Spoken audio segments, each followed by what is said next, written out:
Hello, my name is Tammy Szijarto, founder of Project ScaleUp. I consult early stage companies, both startups and small businesses, to turn ideas into viable and sustainable businesses for the long term.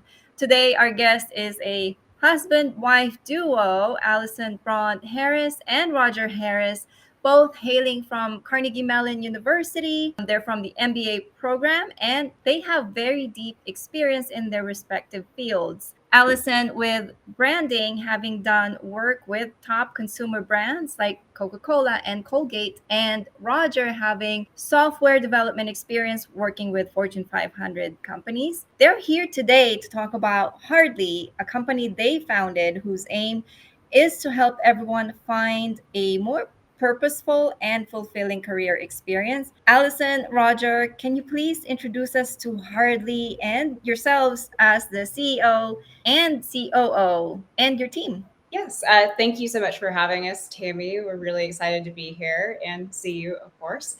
I'm Allison, the CEO. I run a lot of the sales, branding, marketing, and design of Hardly. So I wear a lot of hats. My background in branding and marketing really helps us get the word out there. Of course, could always be more word out there. So that's a great thing about this interview here too. So Roger, do you want to introduce yourself? Sure. So I'm Roger. I'm the COO. However, currently I am the lead software engineer. I'm over all of the software development here at Hardly. And yes, my background is in software development. I worked in New York City creating websites and software apps for a bunch of different companies. And yeah, excited to be here. You're very well balanced. You take feedback really well, and you've worked corporate. You manage work and people really well. Given that you have had very successful career experiences, what prompted you to start your own company? You were on very good career trajectories already. Yes. And I think that part of the reason why we wanted to shift a little bit is because the careers that we chose originally, they were wonderful at the time, but we realized that a change needed to happen eventually. We didn't want to be on those paths forever.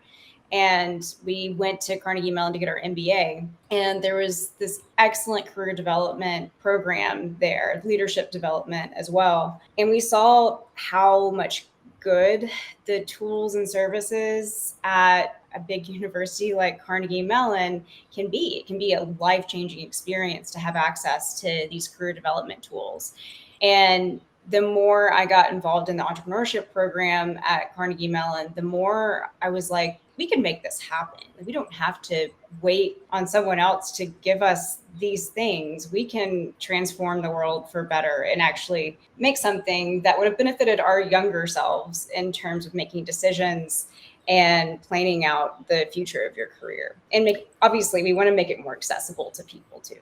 How can Hardly do that? If I was a career person, what is the vision for Hardly? How can Hardly help me transform my career? Because I know some workplaces, it's harder to do that when a lot of workplaces to this day, even with the Gen Z wokeness, right? if I can categorize it that way, they still put your career in your hands. They don't necessarily give you the tools and resources or even the pathways to give you a trajectory, a clear one. If you meet this, you'll get up to this level and you'll have this kind of, pathing in front of you. How can Hardly help me do that? Yeah, you brought up a good point, a lack of tools and resources. And so what Hardly is a career management hub for the professional. So we offer a plethora of resources such as career coaching, assessments, surveys, and even a career planner that allows you to decide what your current career challenge is and get a laid out path in order to overcome that challenge or figure out more about that challenge.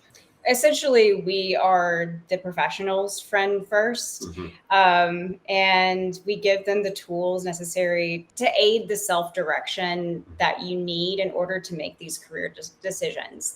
And if the tools are not enough, if you're still feeling stuck, we also have coaching available on the platform. We have 11 coaches at the moment. Their skills are varied.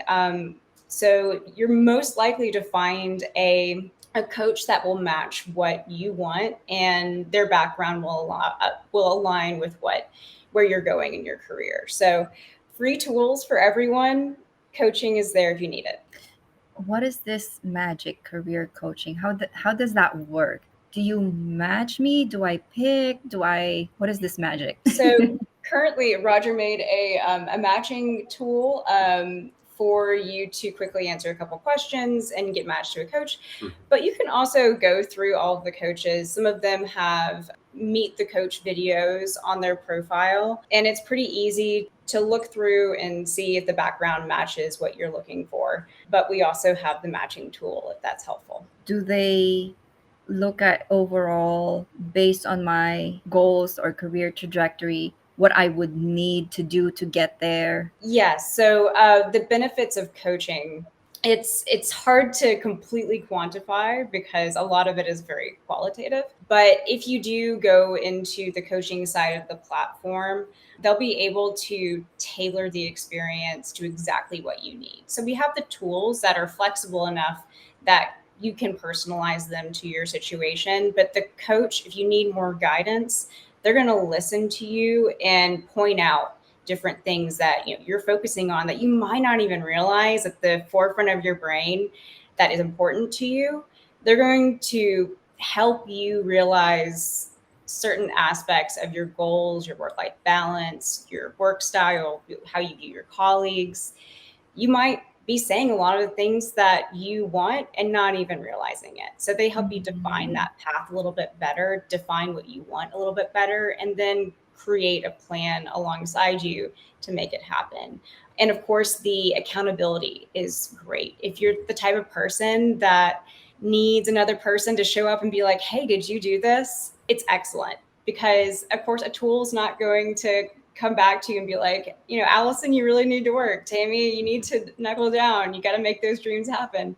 But a coach sitting there in front of you saying, you told me that you wanted a promotion. It's now time to go after it. Go talk to your boss. Like, that's a completely different experience of interaction and making sure that you're going to reach the next level of your career. So thinking back to my 20-something self, when I didn't know what I wanted or needed, would still benefit from the Hardly platform, whether it's tools or coaching.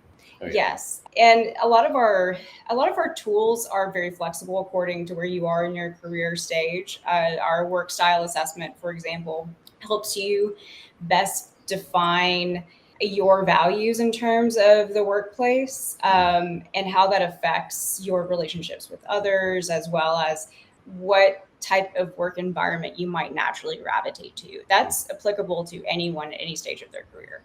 The interest profiler would probably be more beneficial to someone that's trying to make a career change, or a small pivot, or deciding what they want to do with their life in general. It takes all of your interests and splits them up into categories and says, based off of everything that you're interested in and the amount of prep you want to put into this, these are some careers that you should consider. And honestly, I think I took a couple of those in high school and then never saw them again until we built them on Hardly. And it's really fun to take, even if you're not looking for a new career, just thinking about what the possibilities could be. Yeah, and like you said, thinking back to when you were in your 20s, we are building these tools in this platform for us back in our 20s. Like, we had problems. Like, I worked for some really terribly run companies. You had some terrible bosses. Yeah. Like, we had these problems, these challenges, and we didn't have the resources, or we didn't know that the resources were available to us. So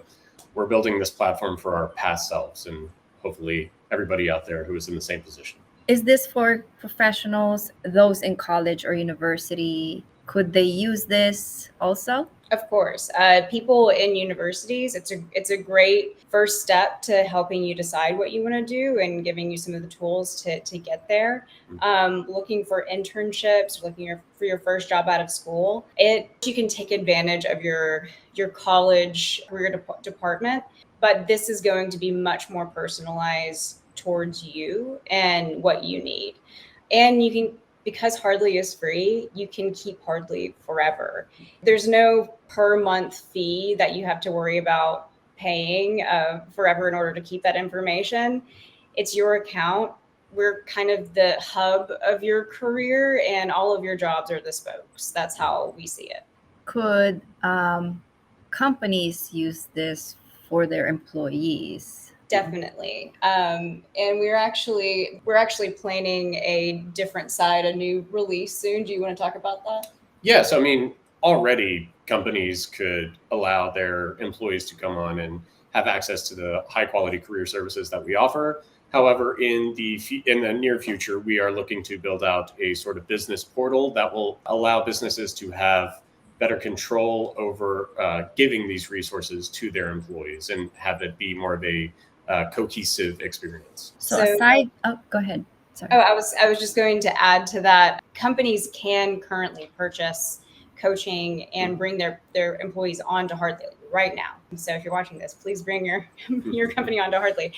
But the advantage of a central portal is that, companies can actually have a glimpse of, how many of their employees are using the Hardly tool and things like that. So it's ready today for outplacement or current employee coaching, but we're just going to make it better.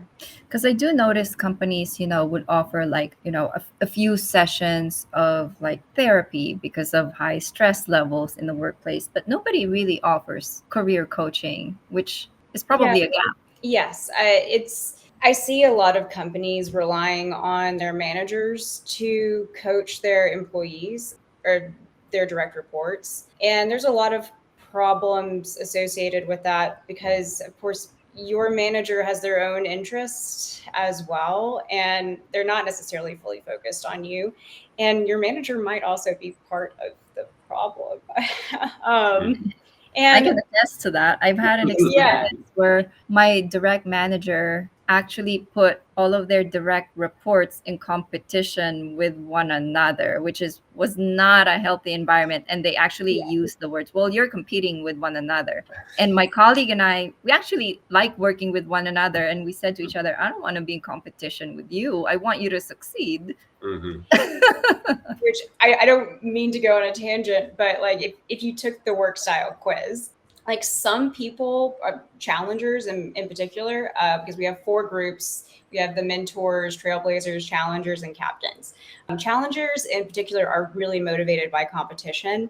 So they would function really well in that environment of putting different employees in competition against each other.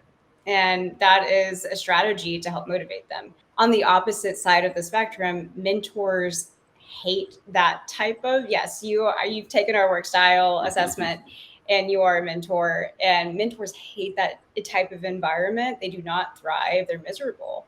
And the way to motivate mentors are to help them as a group, like to encourage the individual to think in terms of how are you benefiting others around you, the world, because they're much more focused on positive experiences that they can accomplish that affect other people. So that's just one example of how our work style quiz can help you better define why you're not happy in a situation or why you are happy in a situation.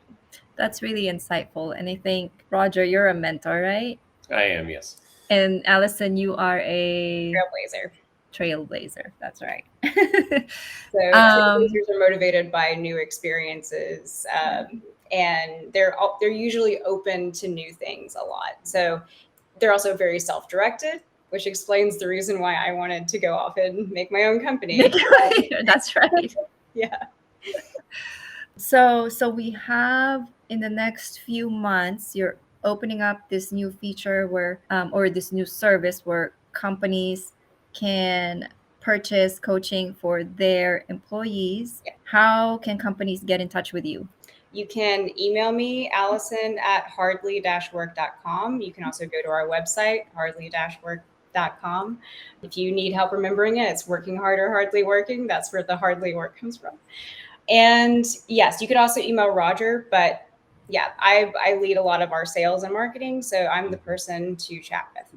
Aside from that, do you have other primary business goals in the next 12 months? We have some concrete numbers, we want to get to 1,000 active users on the platform, active members. We would like to roll out our, of course, business revenue stream. We're also considering recruiters as a potential revenue stream. So if you are a recruiter looking for talent, we have talent on the platform. And if they indicate that they're looking for a job, we'll be able to connect recruiters with people that you can place in those jobs. So we're looking at recruiters as potential revenue streams and partners throughout this process, businesses, and we're always looking to increase new members. So anyone, whether or not you have an active career challenge of looking for a promotion or a new job, changing at any stage, feel free to come on Hardly and make an account and see our assessments and tools and whether or not we can help you. Do you foresee any challenges in achieving these goals? There's always challenges. Being an They entrepreneur. never end. They just get bigger. Yeah.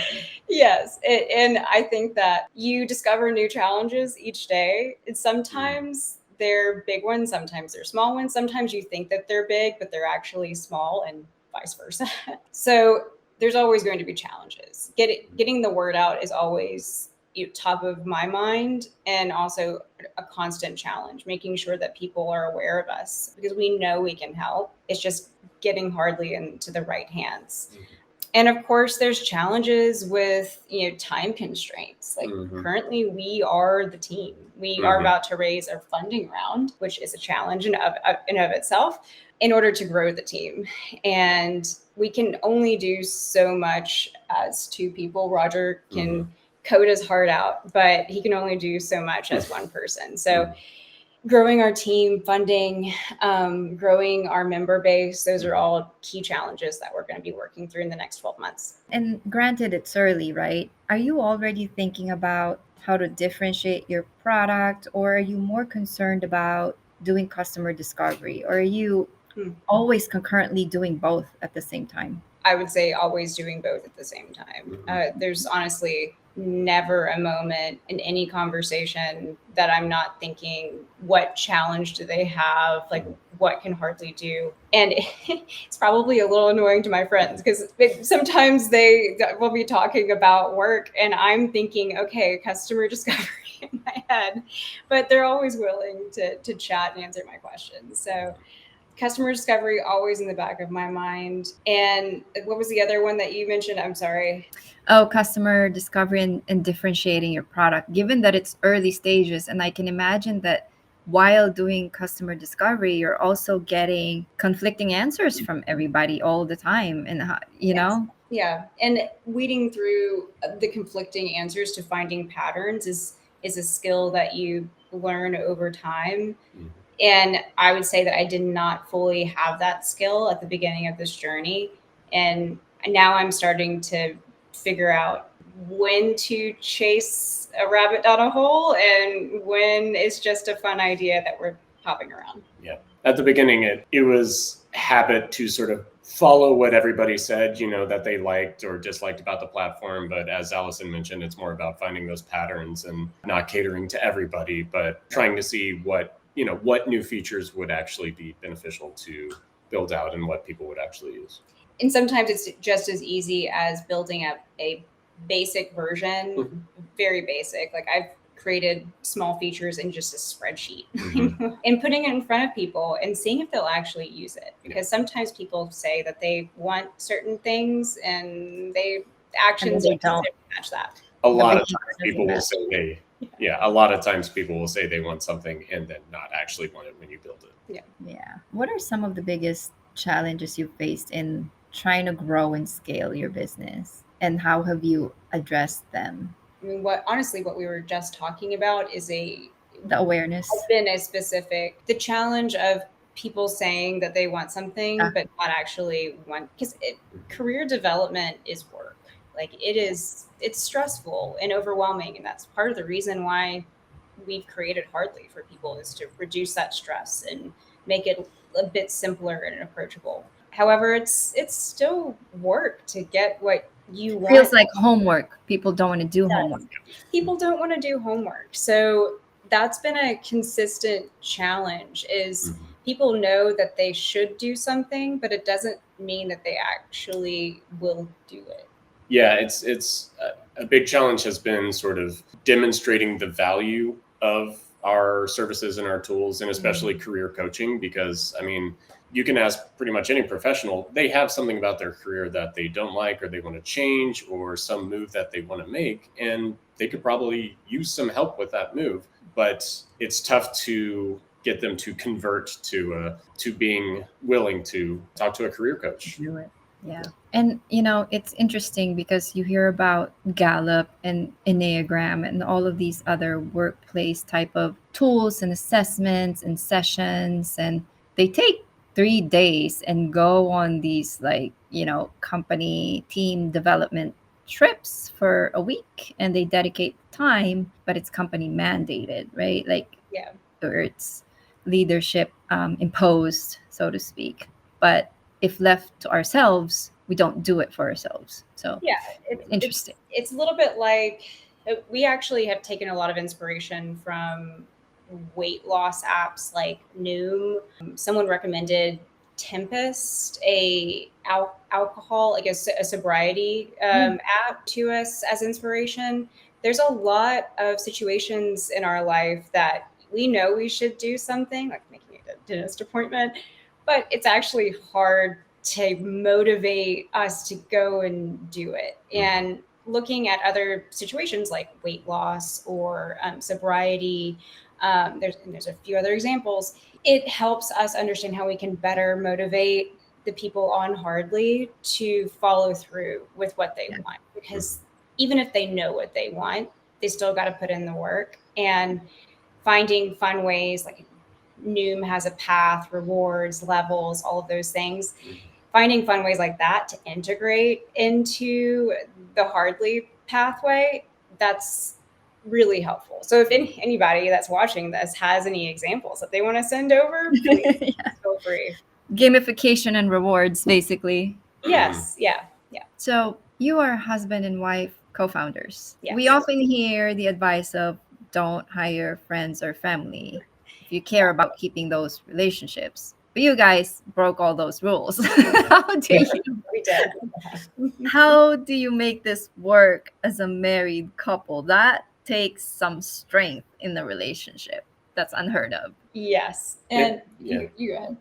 I mean, it definitely took some figuring out how to balance, being a married couple and being coworkers. Allison has a fun thing that she says where I'm putting on my CEO hat and I'm taking that off, and now we're just a married couple. But the key to working together, honestly, is just staying in your lane, knowing where your strengths are, where your weaknesses are, and complementing those. I mean, I don't try to be a designer, and she doesn't try to be a programmer. So yeah, I think we already have very complementary strengths and weaknesses, and we have very complementary skill sets. And we worked together on a variety of different things before we started Hardly. So it wasn't a complete experiment for us to launch into this as husband and wife. We knew that we enjoyed the dynamic that we have working together. And of course, there's some tough times. Like, we're in the process of moving right now. How does that work with a startup? If we weren't married, then we could lean on a co-founder while we were moving. But personal life and work life does get entangled a bit more when you're working on a company with a partner. However, all of our communication, a lot of companies fail because of communication issues and co-founder dynamics. We have our communication issues figured out because we've been married for a long time. So the dynamic of us making sure that we are on the same page is actually a big strength for us as a startup founding couple. This is for you, Allison. Do you think being a woman CEO has impacted any aspect of your business? Fundraising, for example. Have you noticed that it was easier or more difficult, or no impact because you're a woman? I would say it's complicated. It's been harder in some ways. It's been an advantage in other ways. Like, we've been able to talk to specific investors because they particularly are targeting women CEOs. And so it's been an advantage opening some doors, but some of the disadvantages aren't necessarily seen. I don't know how many times I've talked to somebody and they don't take me as seriously as a male CEO. I'm not necessarily fully aware of all of those subliminal pieces, but the investors that are focused on investing in women, and funds that are focused on investing in women, and accelerators, all of those situations counteract a lot of the negative impacts that I've probably experienced along the way. I know I've experienced sometimes. So the more people that can actively support women in leadership positions, the better. Is there any advice that you would give to aspiring entrepreneurs looking to start their own businesses? Tons. Mhm. If they want to reach out to me, I'd love to talk to them more about their particular situation. But one of the bigger pieces of advice that I think of a lot is just don't quit. Like, you got to go into this with the mindset of, I'm going to make this work. And if you consistently have the mindset of like, there's no option but to be successful at this, you're going to power through it. You're going to pivot until you need to, and until you don't have to anymore. You just got to be relentless. Because there's going to be a lot of setbacks, a lot of failures, a lot of times where you want to quit. Oh yeah. Because it's hard. But it's not an option. Yeah. Failure is not an option. Quitting is not an option. So you just got to keep going forward. And I think that if you can do that and try to maintain a positive attitude as much as you can, it's not always going to be positive, then no one's going to be able to stop you from being successful as an entrepreneur. If I may share, in one of our conversations, you mentioned to me that you had like $20 left in your bank account. There was no 33. Okay, I exaggerated. 33. And you and Roger were on the ramen noodles diet, and the ramen noodles on sale type of diet. Yeah. It was as low as you can get. Yeah.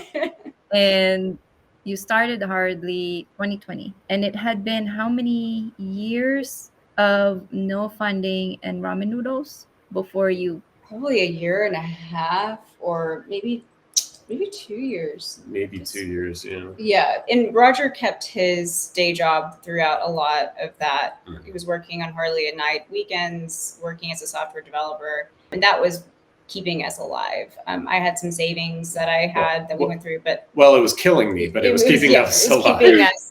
Keeping food in the refrigerator and us paying rent. But the moment that we were able to get funding, and it's still not enough for us to grow substantially, but the moment that we were able to get funding and Roger was able to quit his day job, it was life-changing. So, and a lot of people told me, like, don't take small checks or whatever, but if that's what it's going to take for you to get to that next level, take the small check. Like, please. Yeah, because I know some entrepreneurs are looking for right away $1 million check, and that's just fable. It's, for the most part, it's myth, because in those early stages, the company isn't going to be valued highly enough for people to take, or investors to take that kind of risk on a non-revenue generating company, right? Like on an idea, basically. Had you known that it was going to take that long, would you still have done the entrepreneurial journey? I think I would have gone about the first stages differently. I believe I would have still continued to choose the entrepreneurship path. You were destined to be an entrepreneur. Thank you. But I do think that I would have conserved funds a lot more at the beginning, because I kind of launched into it thinking you got to spend money to make money, but we hadn't fully validated a lot of the product market fit with our first iteration. And I wish that I had done the bare minimum, spent the bare, like, little as possible at the beginning, so we could have pushed out our road. It basically made the money that we had work for us longer, because those stressful times of not having any money and not being sure how we're going to pay rent the next month, that distracted us from being able to work on our business. And if you can make smart decisions at the beginning, then it may not come to that. I wouldn't wish $33 in a bank account to anyone. So, yeah. Another good piece of advice for aspiring entrepreneurs: don't try to create a hardware product during a global pandemic. Yeah, that was and hire full-time engineers without vetting the product market fit. Yeah. A lot of lessons learned. Yeah, we did.